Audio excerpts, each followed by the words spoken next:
I mean, are there other things to talk about? I think there are. I can't even explain to you and then how it works with the dashi butter. You were in Cuba and it looked unbelievable. It's action time.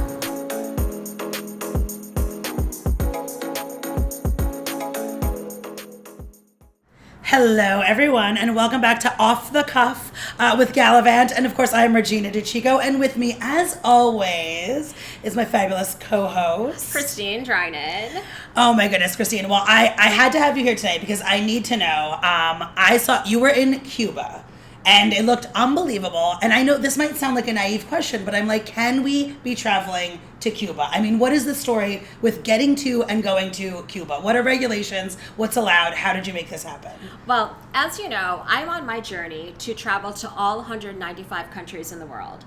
And I've been to over 130 countries so far, and I always had Cuba on my list. But there have been times in our history, obviously, because there are embargoes, and they call Cuba a state of terrorism in some definitions. And so Americans were not always allowed to travel there. Though in the 1960s, Cuba was the place to be. And there was so much renaissance. Like so many cool things were happening in the 60s. And so it's a place that had always been on my list. And I'd heard really incredible things about the Cuban people. And now we can actually go to Cuba. We can still go to Cuba, but you have to fall under one of the provisions that are the rules that allow you to go to Cuba. And so the support of the Cuban people is pretty much one that all of us can fall under. They have education, they have religious, they have, just different other exceptions, but the one that most people can do is the support of the Cuban people. And that is actually not at all hard to do. It's not like you have to have any type of real documentation, but you do want to follow the rules. And so I am a rule follower in general when it comes to travel, because having been to so many countries, you want to just make sure that you're a guest in somebody's home, essentially. And you follow the rules, because not following the rules could end you up in a place that you don't want to be for a long period of time of your life. Or restrict you from traveling again. I mean, that's the thing too. If you get in enough trouble and you're sort of grounded per se, then you can't do the thing that you love, which is traveling. And like, there are people who are attorneys where you do something, you could lose your whole legal license. And so what I'm telling you is nothing illegal. I will tell you there is a very legal way to get to Cuba, and it is how I did it. And it's the support of the Cuban people. But what that also means is, because of the embargoes with the Cuban government that the U.S. has, you can't stay in any place, or you can't support any place that is government owned. Oh, that's interesting. So there is research to be done. So you can follow the rules, but you need the research to make sure you follow all the rules. Absolutely. And so you're not doing a DIY trip to Cuba. Okay. I think that's really helpful. Yeah. Like, you are not like sitting there researching like what hotel you want to go to or what you want to do. What you're doing is you're working with somebody who knows what they're doing.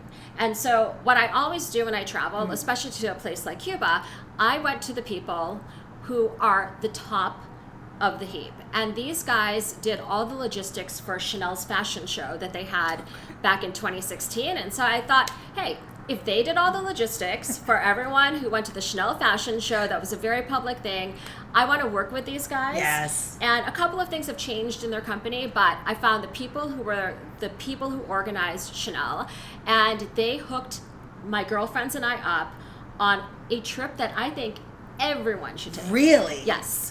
So now, like, what is the cuisine like there? I mean, I feel like you sort of know, but I mean, when you got into it, I mean, what did you love about it? Because, like, I'm going to assume you loved it. I feel like that goes without saying.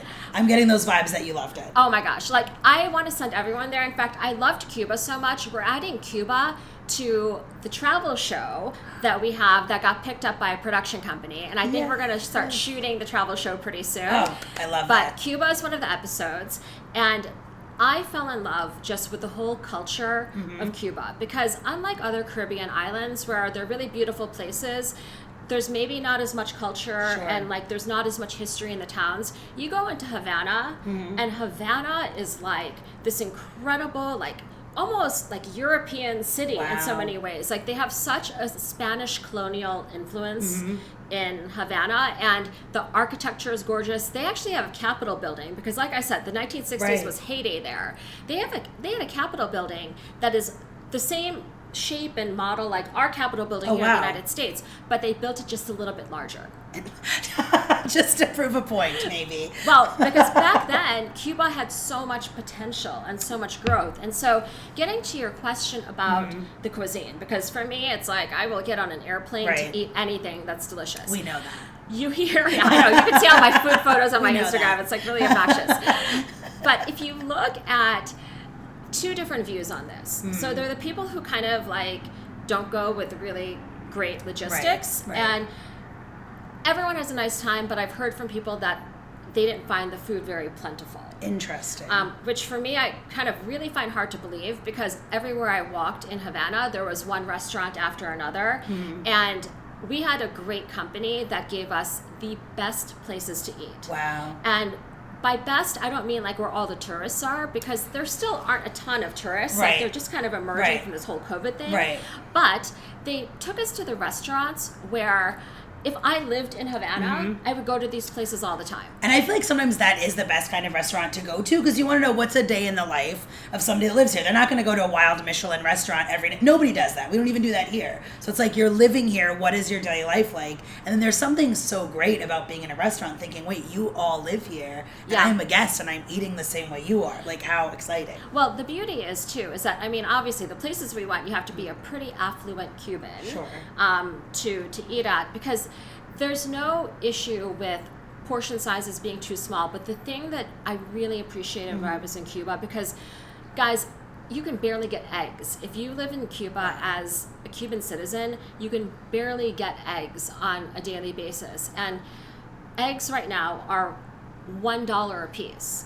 And so just to frame it, that would be like us here in the United States paying $20 an egg. Right. And so there's a lot of scarcity, but when you are able to go to great restaurants, because my God, the scene, the music scene, the food scene, the drinks, the cocktail places you can go, incredible spots, they don't waste anything.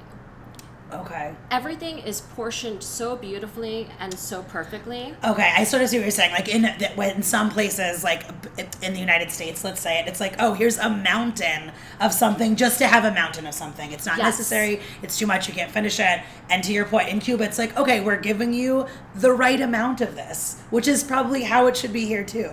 Absolutely. In fact, like I have an incredible list of everywhere you want to eat in Cuba on Galavante. So we'll put it in the show notes. Yes. You're going to have to check out the list. Yes. But I'll tell you my favorite place that we ate. And that was when we went to the beach in Havana. We did not stay in a hotel on the beach, because all the hotels on the beach are actually owned by the government. Wow, okay. And going back to my thing about following the rules so you can travel, we did not do that. But we were allowed to go to the beach, which is right by Havana. It's a 45-minute ride away. We rode in this amazing classic car out there. Which is how it should be done in Cuba. So much fun, like a car from the 1960s. It's like time is like stood still. But we ate at this place on the beach. It was practically in a parking lot, and it was a shack. And they brought out the most incredible grilled fish and incredible lobsters. And it was just one of those your experiences that you have, and you're just like, this is why I travel.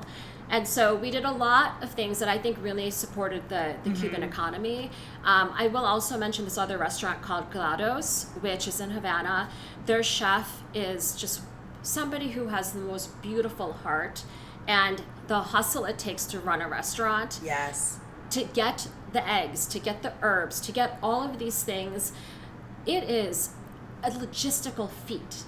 But yet the Cuban spirit is they fight, they make things work, but they're so happy and just kind, and people are very appreciative.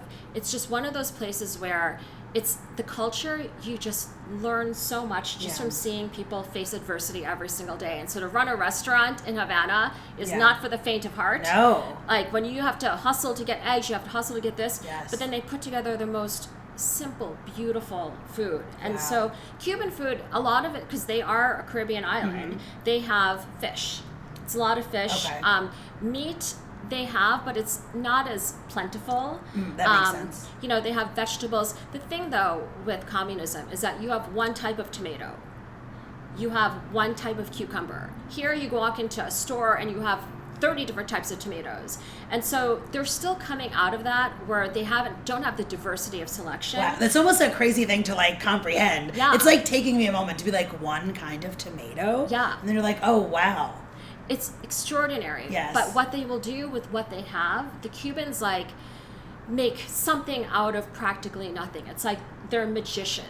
Right. Well, even you saying that restaurant, that's sort of like the parking lot. Yeah. It's kind of a thing of being like, no, I want to do this. This is my passion. I'm going to figure out how to do it in this area that normally would not work for a restaurant. So like that passion, their dedication, the hustle, I can hear it in the description of everything you did.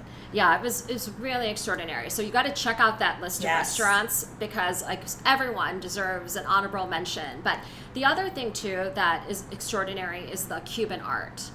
And that's another place where you can really support the local economy by supporting these very talented artists. And countries where people struggle so much is actually a place where the art is so interesting.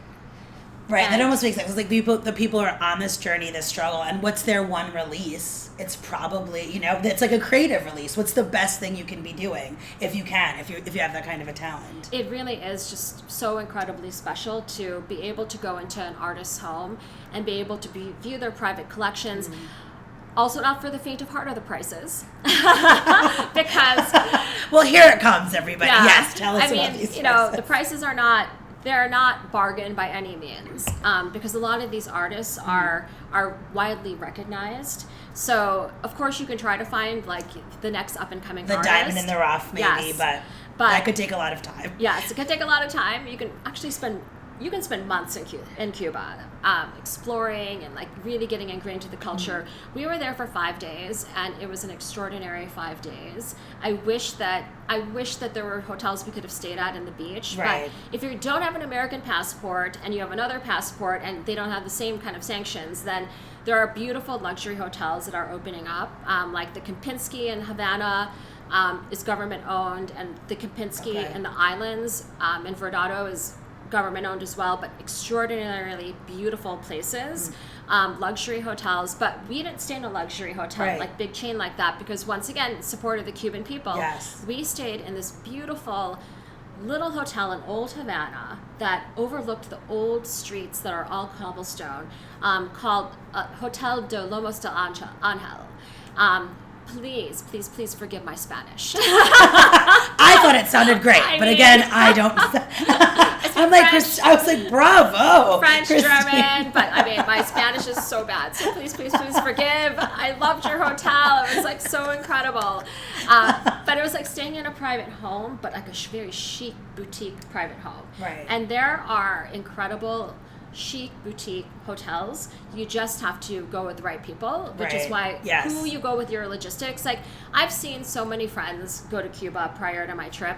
I didn't look at any of their trips and think, wow, that is a really amazing trip that was put together. No offense, guys. Right.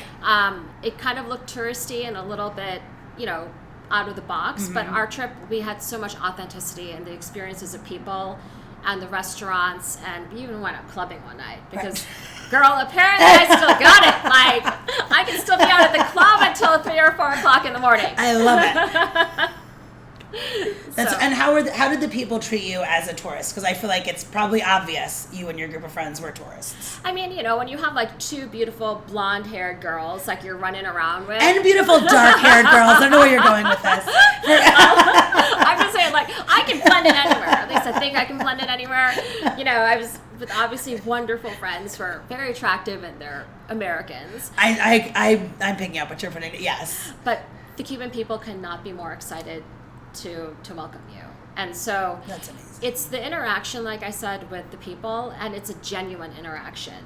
There's, obviously, like, don't be an idiot and, like, do stuff that would get you into trouble. Right. Respect the rules, which that seems very important in this place, and then really try to adhere to how sort of they behave and act, and you don't want to cause a ruckus in a place where you should just be lucky you're there. Yeah, exactly. So, Anyway, that's my Cuba experience. I'm like hoping that you're going to go at some point. No, that it sounds incredible. Well, that's why I was like, I need to ask about this, because it's sort of that thing, like you hear someone goes and then like you can go, you can't go. But I think knowing it has to be planned. Yes. It's not DIY. It doesn't matter how much research you do. You're not doing this yourself. Someone needs to come in, tell you how to do it. And I actually love these sort of boutique homes that you're saying. It's really much more of an authentic experience at a place where it seems like authenticity is one of the most amazing things about it.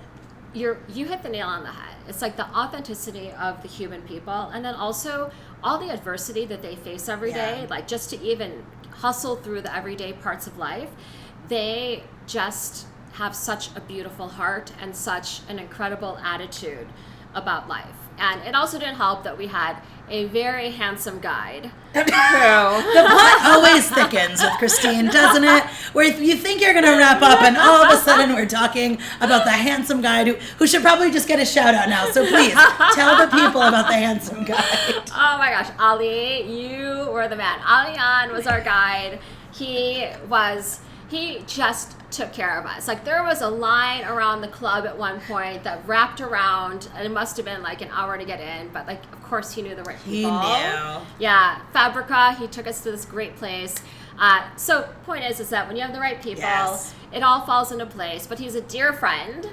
Really, really dear friend at this point. And we just, I can't wait to get back there to film our show. Yes. And I can't say which celebrity we're bringing, but she is going to just absolutely love it. Oh boy. Yeah, we're going to volunteer at a film project because there is so much of the history of Cuba that's been passed on by word of mouth, but it's also been lost because Cuba's been so isolated for so long.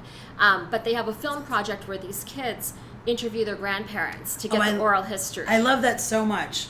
That they're realizing this is important. We have to do this before we lose you, and let's get this down. I love that. It's such a beautiful project, and so having somebody who is a big movie star, who produces, directs, writes, and is also an actress. Right, we know you all guessed that. to have her come in and also just spend time with the kids, like we are really excited. So that is the next time I'll be in Cuba, and that is how much I loved it, that we actually replaced a whole episode on our series to add Cuba in. That's amazing. Yeah. Well, I think everybody knows now we have to go to Cuba. Yeah. It's got to go on the list. The list. And we know all the right people. So listen, Galavante is going to give you all the right, if you'll share Ali with us. I'm not sure if Christine will. Alian is like... There's a lot of them to go around. Alian. Oh, excuse me. I shortened it. I want to be close enough already. I'm trying to act like I'm friends too, but it's not. Okay. Alian, full name. All right. Well, listen, let's go to Cuba. This was fabulous, Christine. Thank you for taking us with you to Cuba. Anytime, guys. All right. Well, until next time, we'll see you back here at Off the Cuff.